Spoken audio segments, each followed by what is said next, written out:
to Before You Vote. I'm Mike Broomhead. This CW7 program is here to help you, the voter, understand the 2024 primary election. New in politics this week, Arizona has a huge deficit. How will they handle that in this new budget? The high-profile trials continue to make headlines. This week, Hunter Biden is found guilty on federal gun charges, and the U.S. Senate candidate Kari Lake declined to debate Mark Lamb. What does all of this mean for the election going forward? Let's do a little deep dive into these stories. Let's start with the national story of Hunter Biden. Hunter Biden convicted on 3 felony charges. He faces up to 25 years in prison. But the question for me is more about the Second Amendment. The Second Amendment says shall not be infringed. Wouldn't it be strange if Second Amendment advocates actually were supporting Hunter Biden, saying that his rights are being violated? Wouldn't it be even more strange if it was a member of the Biden family who strengthened the Second Amendment protections at the Supreme Court level? It hasn't gotten anywhere near there, but gun advocates are asking the question, how many other Americans will find themselves in the issue where they have a drug problem, had a drug problem, or they're a drug user, and they find themselves violating federal law and facing prison time because they also own guns? There are many people concerned about the precedent that is being set here. It's outside of politics for sure.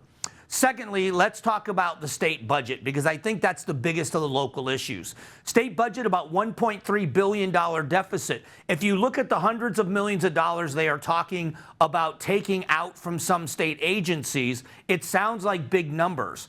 But it actually is 3.45% on average, with the highest cut being 4% in one of the state agencies. Now, there are some that are protected, child services, DPS, they won't have any cuts, but there will be some that will have up to 4% in cuts. The question I have about these cuts is this. If the American families, if Arizona working families are finding themselves having to make cuts, I guarantee you they're more than 4%. Can the state still provide the services necessary to the citizens of Arizona and at the same time cut their budgets by an average of less than 3.5%? I think most in Arizona believe that they can, but we will see. Remember, you have only a 1-seat majority for the Republicans in the House and the Senate and a Democrat governor, and they all have to agree on this budget plan. That's going to be the trick, is trying to get them to all agree on that budget plan as well. One of the other stories that's making headlines is Senate candidate Kari Lake. You know, she ran for governor last time around. She was defeated by the current governor, Katie Hobbs. And during that time frame, our current governor refused to debate then candidate Kari Lake. Well, the roles have been reversed. Kari Lake is now running for the United States Senate. She has declined a debate with the other Republican candidate, Sheriff Mark Lamb from Pinal County. How will this be perceived by voters? Why is she not debating? She has been focusing, and if you look at the poll numbers, she's been very far ahead in the polls. She has been focusing her campaign on her Democrat opponent, who is running unopposed in Ruben Gallego. But within Republican circles, will Republicans go against this? All right, first up on the show, how could the recent news around abortion and contraceptives impact health care for doctors and women alike? An Arizona OBGYN tells us her side of the argument. Later in the show, how will local law enforcement agencies be affected by HCR 2060 if it passes? The Sheriff of Pima County joins us with his opinion. We'll be back in exactly 60 seconds.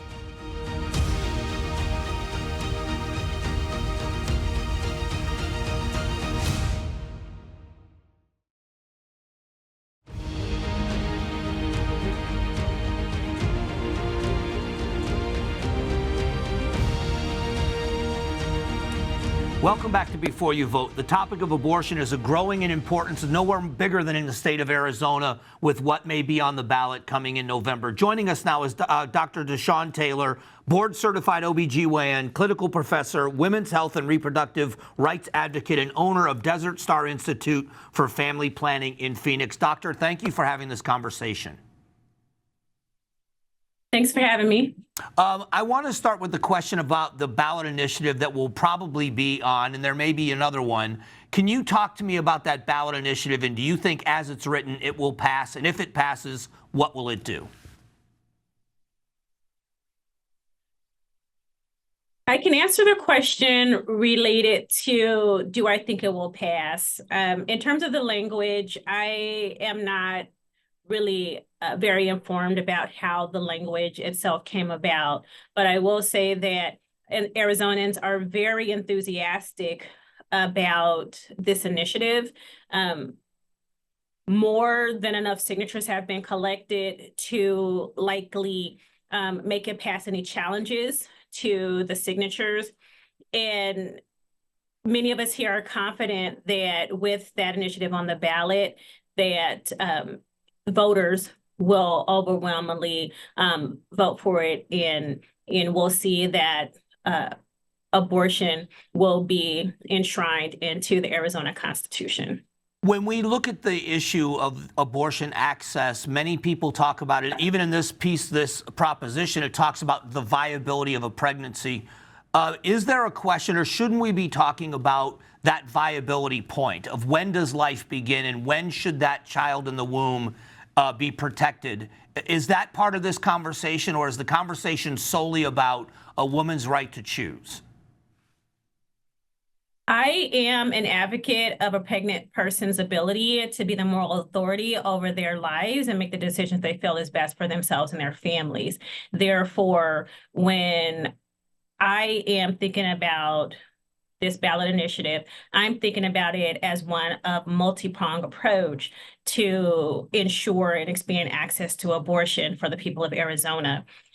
Ultimately, I don't believe that the state has an interest in someone's pregnancy. I think it is the person and the people that they choose to help with any decision about if, when, and how to either start or add to their families. That's a very important decision for people to make.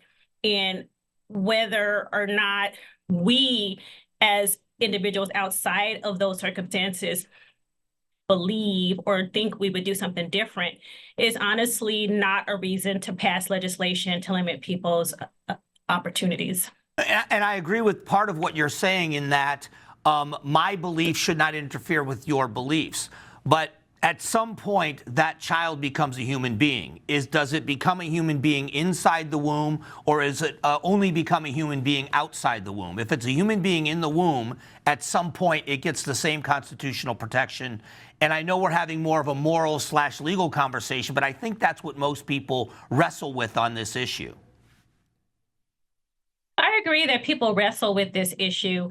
And I think that, and honestly, when life begins has been something that's been heavily debated over the course of time. And honestly, the Catholic Church's opinion of it has changed over the course of time. I think, this is conversation for philosophers and theologians, but everyday people will want and need an abortion when they feel like they want and need it. And so oftentimes a lot of this ideology goes out of the window when an individual person finds them unintentionally pregnant or otherwise with a pregnancy that risks their health or some other reason that people get abortions. So I think we can wax poetic about this for hours, days, and months and years. But at the end of the day, my experience as an abortion provider for 23 years has shown me it doesn't matter what a person's ideology is. At the end of the day, when they are pregnant and don't want or need to be, regardless of their ideology, they're going to have an abortion. And so the question for us is, what are we doing to make sure that people get the care that they need, that they can access it where they live, that they can afford it, and that all the conditions are met for them to otherwise parent their children that they already have in safe and sustainable communities. Doctor, I appreciate the insight. I do, and your advocacy. I always want to have a reasonable conversation and debate, and I appreciate having that with you because I think it's one we're going to be debating for a long time, certainly well past November. So thank you so much. Thank you. This is a topic we're going to be debating for a very long time. Conversations like this make you think. Be an informed voter. We'll be right back. Coming up next, where do Arizona voters stand on abortion? We take a look at the latest data in tracking Arizona. Later in the show, Pima County Sheriff shares his opinion how HCR 2060 could affect local law enforcement. This is Before You Vote.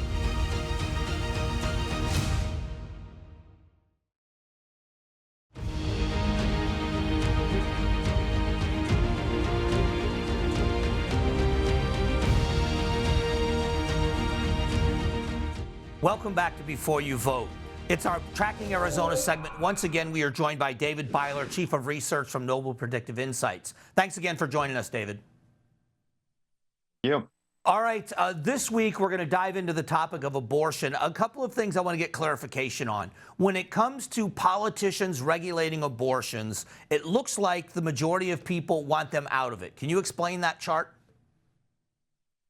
Right. So what we have is a ballot measure that we tested, which would allow politicians essentially some authority over regulating abortion. And we had 52% opposed and 25% supportive of that measure. And you had splits with sort of both the support and the opposed camps in each party. What I'm seeing here is that abortion is an important issue and people want to make these choices directly. Both Republicans and Democrats are interested in keeping this sort of authority for themselves. And it makes sense. Arizona is a swing state. If you're a Democrat, you don't want a Republican-controlled legislature deciding on abortion rights. If you're a Republican, you don't want a Democratic governor deciding on abortion rights. It's sort of people taking this important issue and saying, I want it in my hands. Okay, but the other chart shows an even split with voters that are talking about viability and a condition on viability. Doesn't that mean that the government has to get involved in stating when viability is? Right. So I think this question gets at a different instinct that people have around abortion, which is that there is some middle ground. You have some people from the pro-life side who say, okay, I'm okay with abortions at an early point. Or some people who are on the pro-choice side generally who say, okay, yeah, but you can't have abortions past a specific point. I'm okay with that restriction. And so I think what this fetal viability question is getting at is that there are people on both sides of this debate that are willing to come part of the way. And that's why you have a more even split on this than you have on some other questions. Is there polling that shows that this is growing in importance to voters as far as an issue they would turn out for? Yes, specifically on the Democratic side, we have polled most important issue and top 3 most important issues over and over and over again. And we have seen a dramatic shift where Democrats are saying that this is important to them and this is sort of falling off for Republicans who, saw a win for their side when Roe was overturned. So yes, this is a turnout issue for abortion. This is part of why Democrats are doing so well in special elections. It really gets their base moving. Thanks again, David, for your insight. Thank you. We'll be back in a moment on Before You Vote. Coming up, will HCR 2060 be a burden to local law enforcement? The Pima County Sheriff shares his opinion. This is Before You Vote.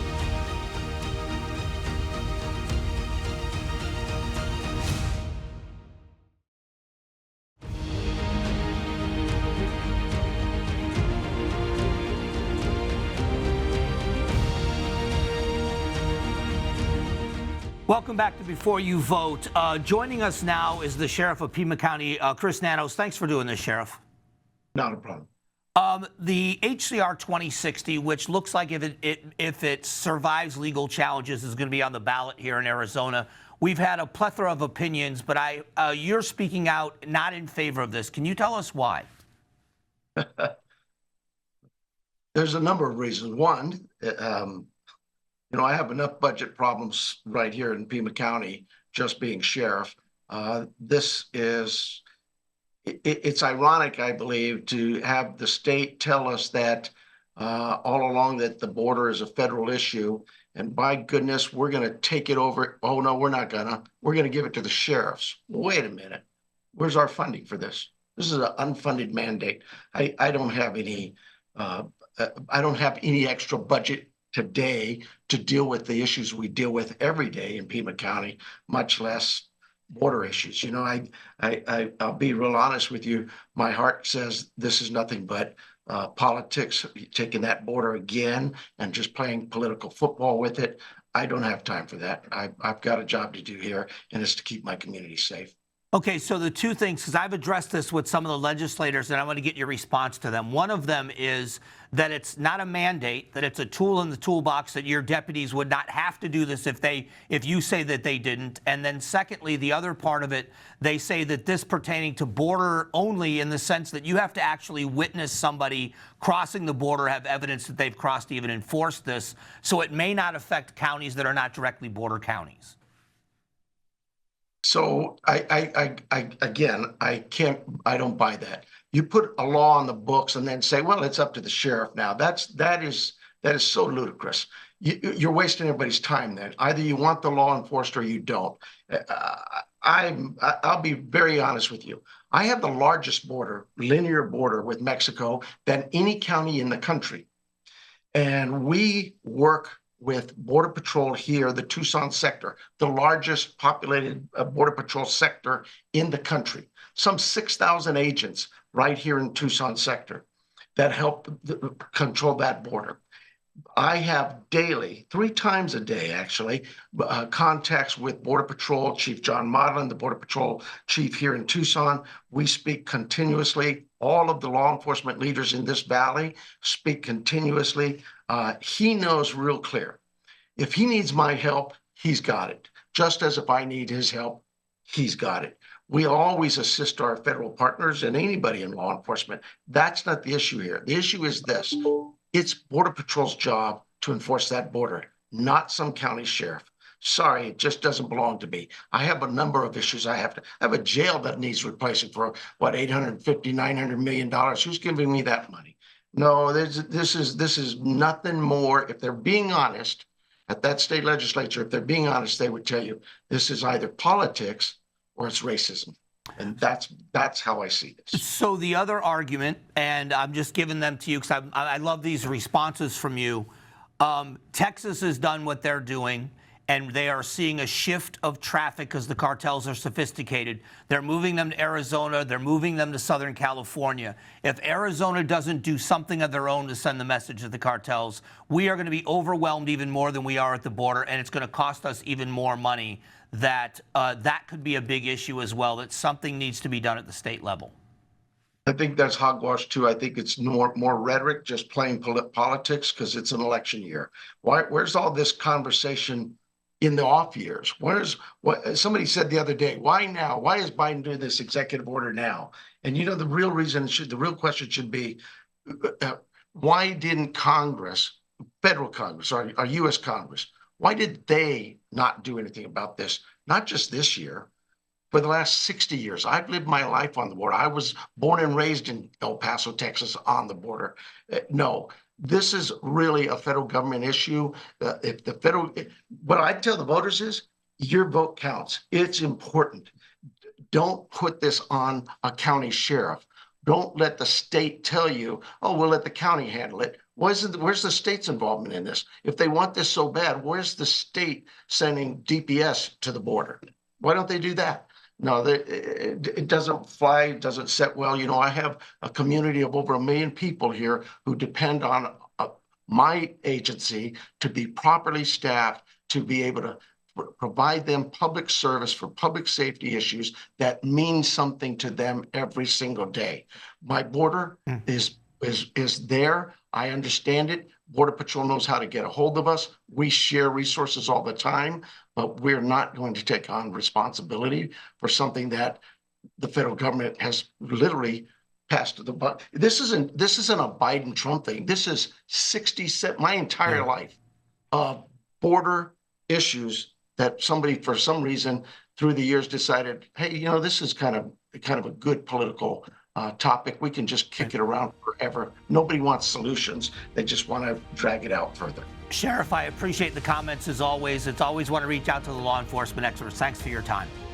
Thank you, sir. We'll be right back.